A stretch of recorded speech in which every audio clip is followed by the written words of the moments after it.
Hi, my name is Sarah, and today I'm going to be talking to you about the 20-minute neighborhood model in Plan Melbourne, along with the components of the 20-minute neighborhood, where we went wrong, how we can get there, and a few examples. For a little bit of history, Melbourne was established in 1835 under British rule and today is still a part of the British Commonwealth. Melbourne is the most populous city in all of Australia, and it is a part of the Victorian state. As of 2020, Melbourne's population was around 5.2 million people. For context, Melbourne's urban area is around 2,500 square kilometers, which is slightly larger than London, England. And their metropolitan area is around 10,000 square kilometers, which is slightly smaller than New York City. Melbourne was developed on a gridiron system and has a major business district at its core. This is very similar to most major cities that we know today.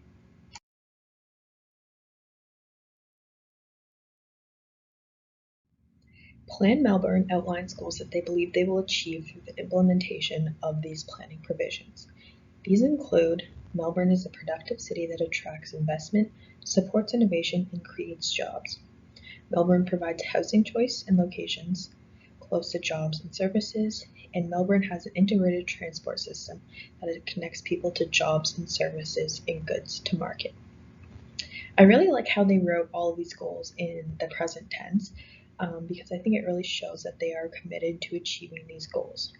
And a lot of them are very representative of the 20-minute neighborhood model, as you will see. So what is the 20-minute neighborhood model? Put simply, the 20-minute neighborhood is a neighborhood model that aims to have all of a person's daily needs within 20 minutes of their home. This is a conjunction with walking, safe cycling, and public transportation options. It's all about living locally in your neighborhood. There are 3 different tiers to this model. First being the walking access shed that you can see right here. And that means that all of these nodes in this shed are within a 20-minute walk of your home. So that's a 10-minute walk there and a 10-minute walk back. Secondly, we have the bicycle access shed shown here. And that means that all of these nodes would be within a 20-minute bike ride of your house. Again, 10 minutes there and 10 minutes back. And then finally, that there should be a transportation option that will service all of these nodes within 20 minutes. There are 17 key features of the 20-minute neighborhood model, including local employment opportunities, local shopping centers, local lifelong learning opportunities, affordable housing options, and much more. This would mean that all or most of these nodes would be within a 20-minute trip of your home. And they would be in each 20-minute neighborhood model, meaning that you, again, would not have to travel to another neighborhood to have all the daily functions of life. Plan Melbourne has outlined what they consider the hallmarks of the 20-minute neighborhood, and some of these include be safe, accessible, and well-connected for pedestrians and cyclists to optimize active transport, offer high-quality public realm and open spaces, and provide services and destinations that support living locally. Although there are a lot of elements within the 20-minute neighborhood, it really can be broken down into 2 things: mixed-use development and walkability. As defined by the MRSC of Washington, mixed-use development is characterized as pedestrian-friendly development that blends 2 or more of residential, commercial, cultural, institutional, and/or industrial uses. And this is definitely not a new idea. If you look at any downtown core, this is basically how they were all built. Like in these pictures here, we have some grocery stores on the bottom floor and then residential options. Then here we have commercial and entertainment and then residential. And then this graph here shows different colors of the different uses in this block. It seems to have been forgotten though in our current planning and design. Mixed-use development also leads to increased economic viability, lower infrastructure costs because we keep the same existing buildings, increased tax revenue, and healthier walkable places. The second element is walkability and walkable communities.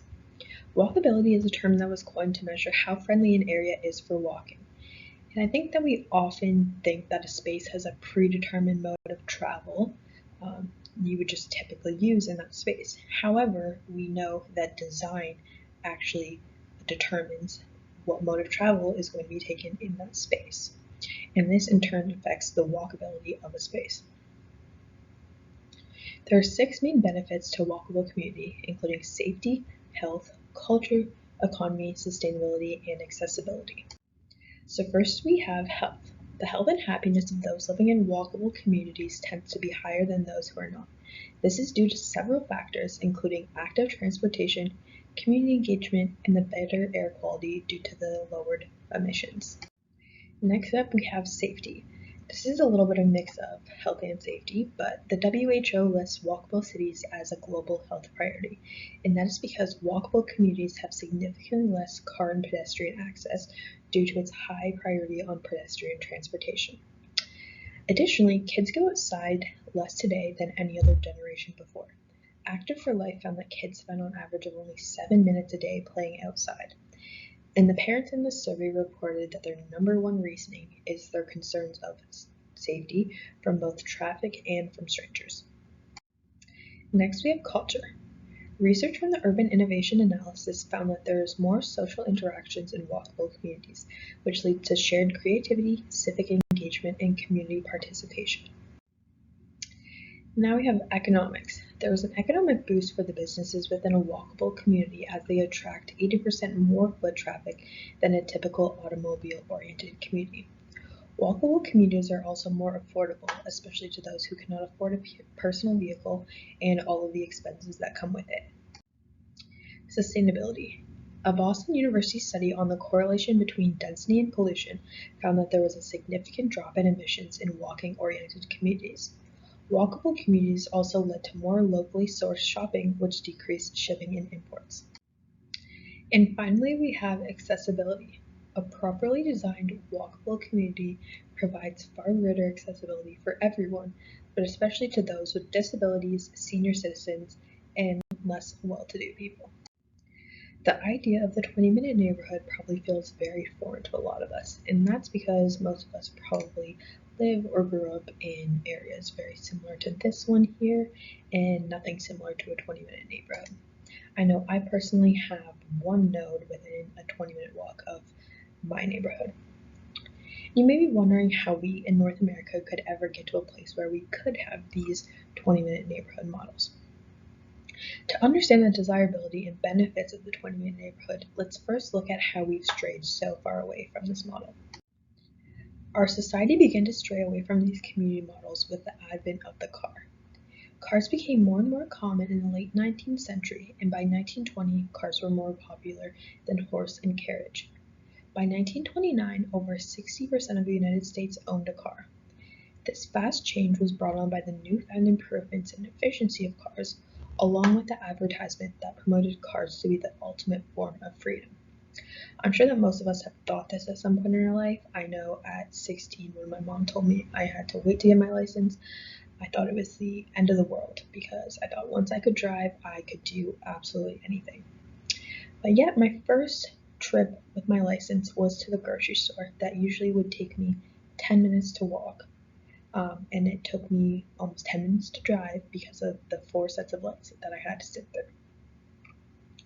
Today, the automotive industry is worth over $2 trillion worldwide and $86 billion alone in the United States. Cars have become a status symbol and a money pit for consumers.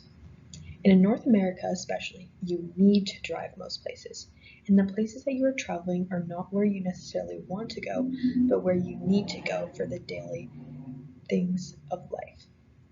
I and many others would argue that being able to travel where you want, how you want, is far more freeing than having to drive 20 minutes down the street to the grocery store. Freedom would mean not having these limitations. This is also illustrated by the cycle of automotive dependency that has resulted in our cities being designed for cars and not for people. I'm not suggesting that we get rid of our cars entirely. In fact, countries like the Netherlands and other parts of Europe that have set the standard for active transport still have cars and use cars. But the way they use it comes down to the proper traffic infrastructure, which is very key. But I'm not going to get into that too much because I think it strays a little bit too far off of my topic.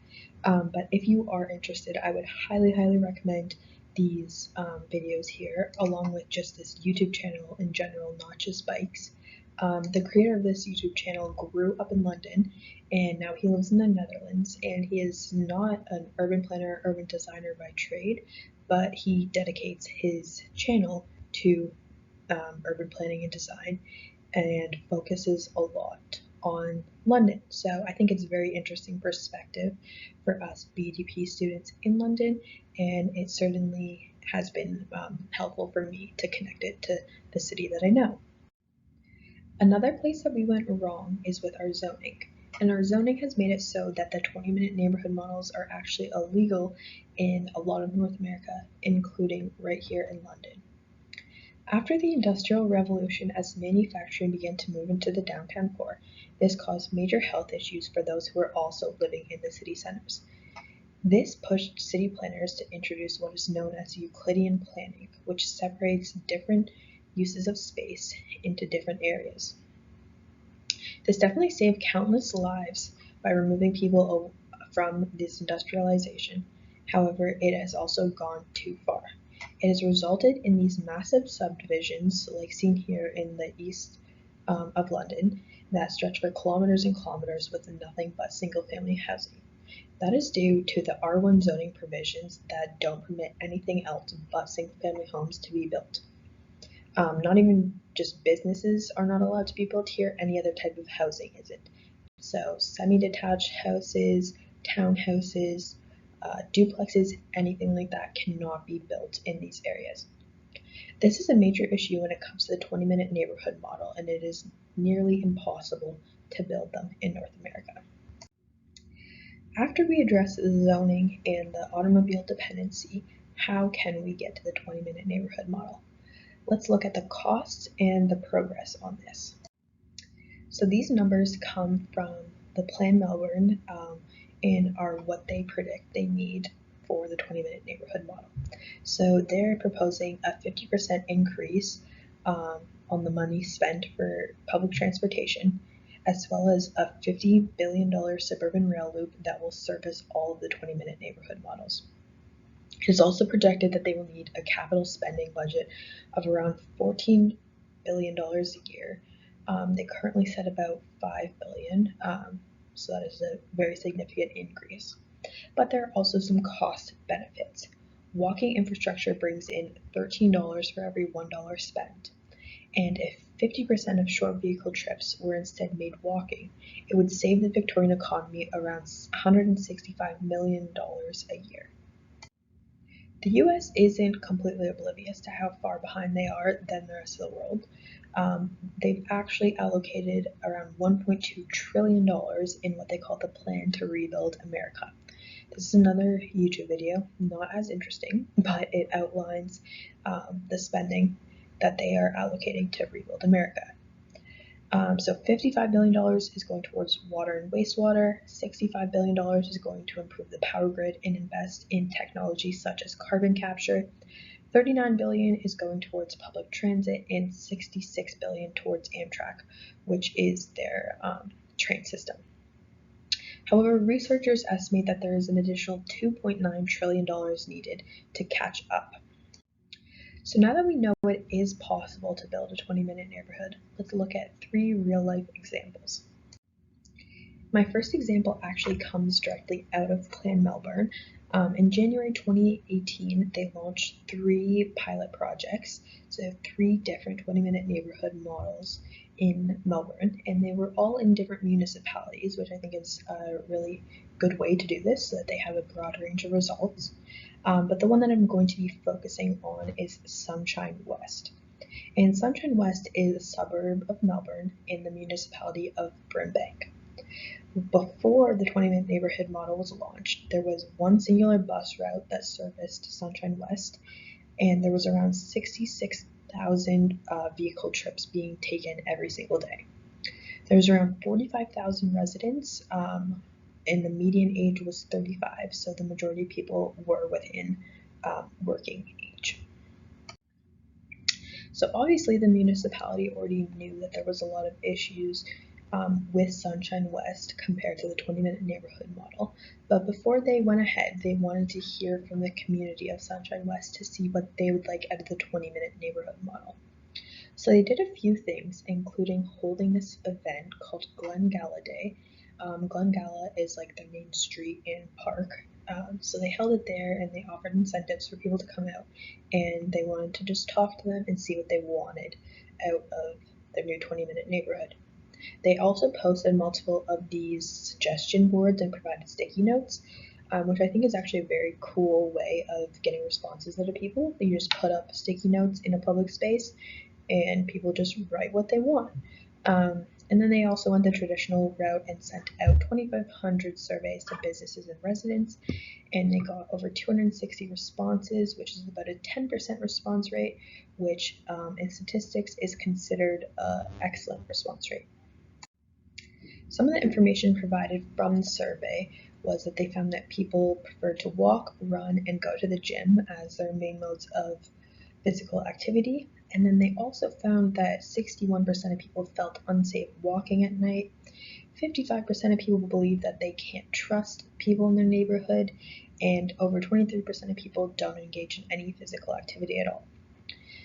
The municipality also did a little assessment of the main street here, and they found that the bus stop, while it's there, it's not safe, accessible, or user-friendly. They found that this is a key pedestrian corridor, especially during rush hour. They found that the visitors were crossing the road to go to different places in the downtown, but they weren't doing so safely. They found that there's very heavy traffic in this area and a lot of car parking. However, the people who were driving there were only actually going to one place, one store at a time per trip. And they also found that the speeds in the driving in this area were very dangerous. So due to COVID coming in early 2020, the plans have been delayed a little bit, so these streets are not done. However, they have designed what is going to be implemented, and you can see that they addressed a lot of major concerns. So they added traffic calming measures, they added safer pedestrian crossing, they expanded the sidewalk to accommodate for the high pedestrian traffic, and overall I think it's a really great design and great response to what they found and what the community wanted. So although the main streetscape isn't done, they have done other things throughout the community of Sunshine West, and that I'm going to take a look at here.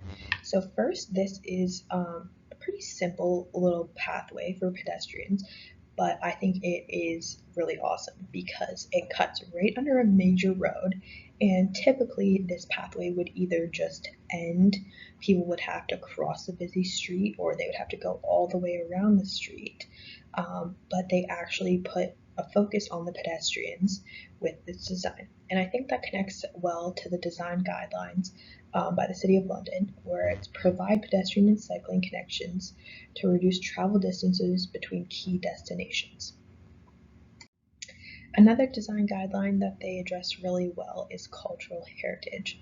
So this is a different improved streetscape in their downtown core, and this building here and these buildings in the back are historic buildings, but this one here is new, and then obviously the streetscape is new.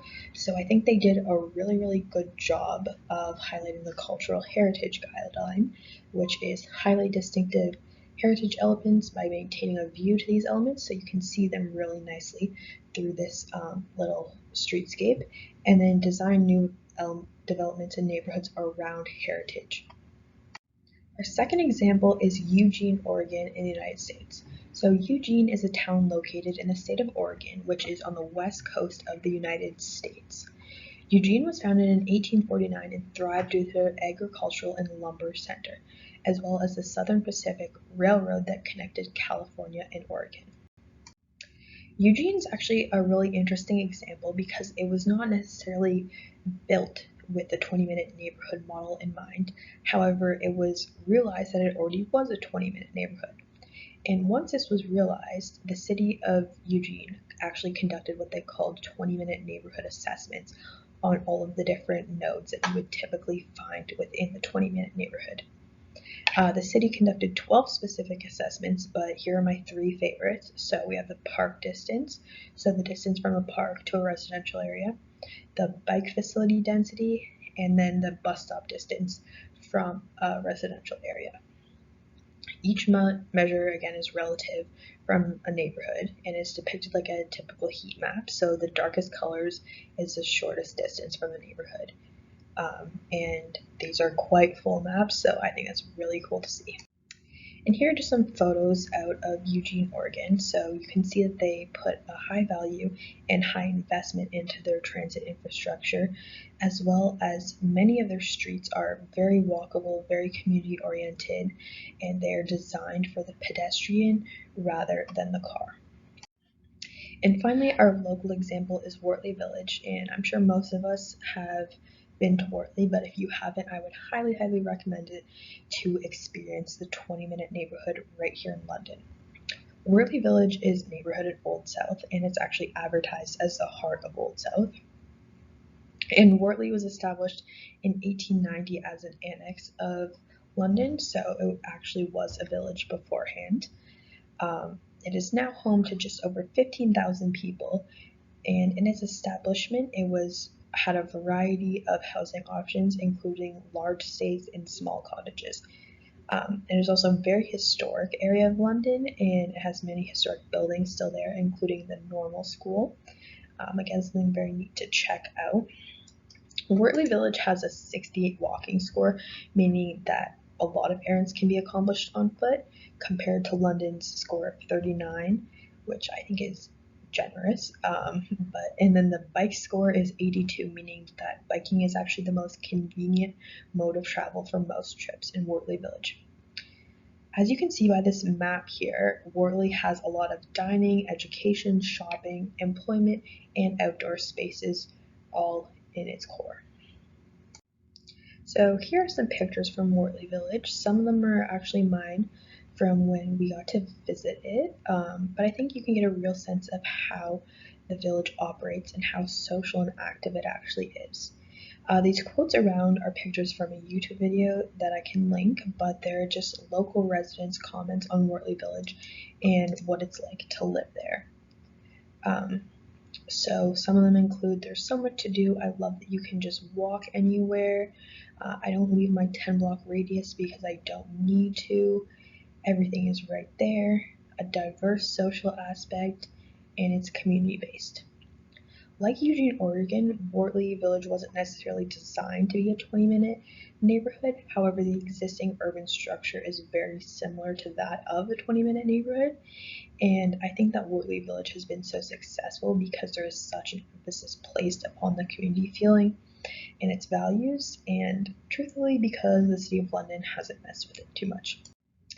Thank you for listening to my presentation. I hope that throughout this presentation I've been able to show you not only the vast benefits, but also the importance of the 20-minute neighborhood model on our future and the future of urban design and planning.